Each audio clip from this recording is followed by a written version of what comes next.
According to a report by Reuters, authorities in California have seized a record-breaking 1.9 tons of methamphetamine worth approximately $1.3 billion, along with heroin and cocaine, bound for Australia. On Thursday, authorities said that the seizure followed an operation by U.S. border officials and Australian law enforcement and took place on January 11th at the Los Angeles Long Beach seaport. Reuters reports that the drugs were artfully hidden in a shipment of loudspeaker devices. In addition to 56 pounds of cocaine and 11.5 pounds of heroin, the seizure of 3,810 pounds of methamphetamine was the biggest seizure of methamphetamine in the United States and amounted to about 17 million doses.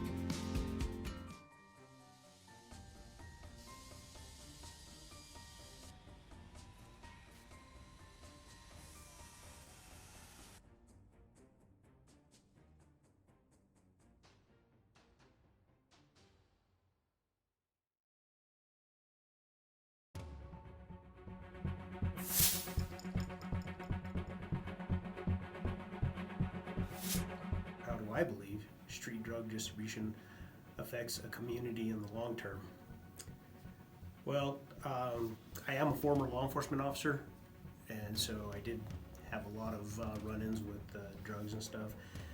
But as far as affecting the community, it affects the entire community, from the old to the young, in so many different ways. When people are addicted to drugs, they have a tendency to steal things, to break into things. They do things that they normally wouldn't do. So it has an effect not only physically on them, but mentally on people, and they have a tendency to do other crimes other than just doing the illegal drug.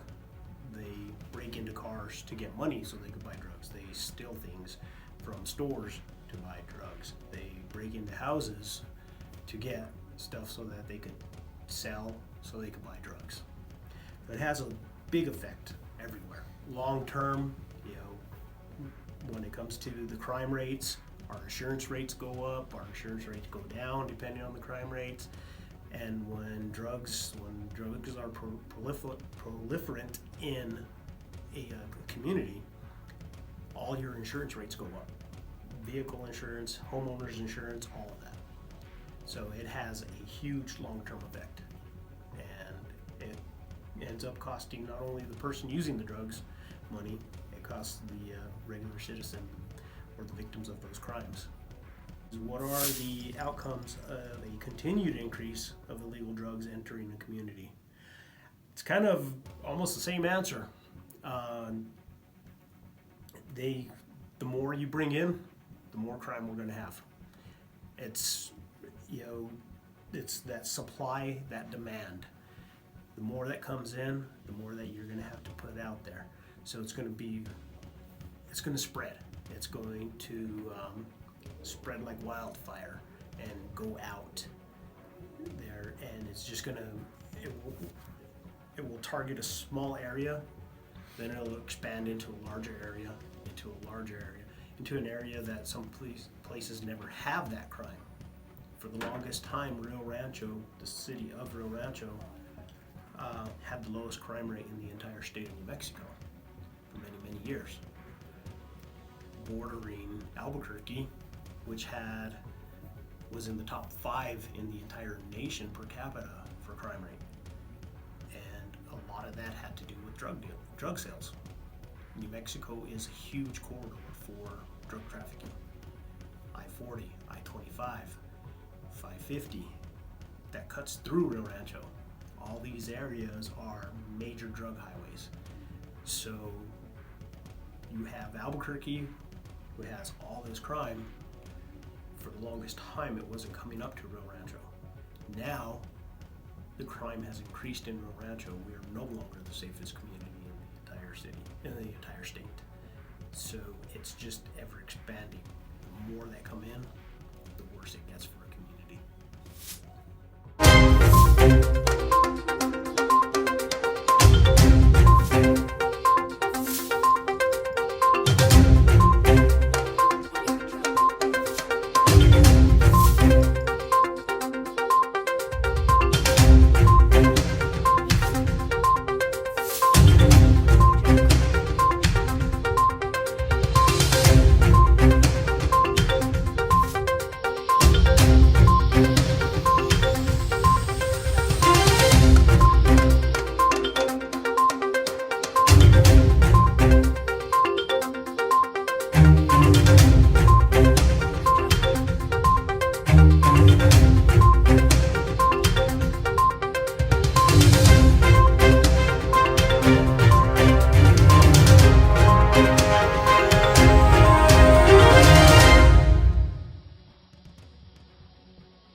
it's going to create more crime in our community, because that's what it does.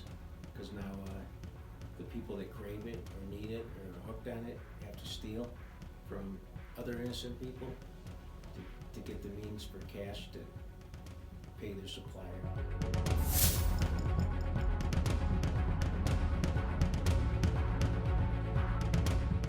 It just puts more strain on everybody. I mean, not only the suspect that's using the drugs, their family, because we see this firsthand. It affects the family because number one, it puts a lot more pressure and strain on them because their loved one's using drugs and is getting in trouble or actually stealing money from them as well to supply their habits.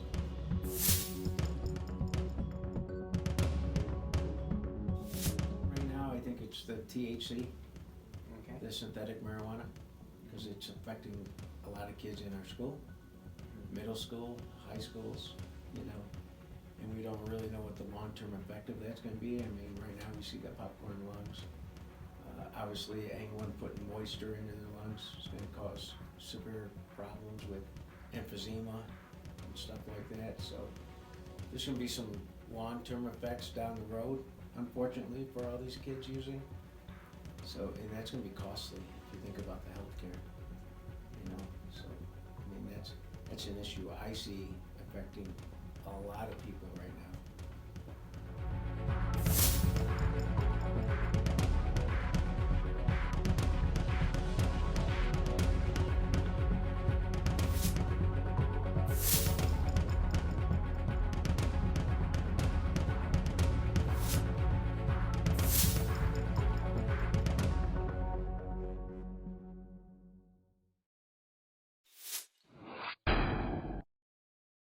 One of the safest cities in New Mexico wants to make sure gangs do not threaten its reputation. Right now, Rio Rancho police are keeping a close eye on rising gang activity. Action 7 News reporter Ruiz explains.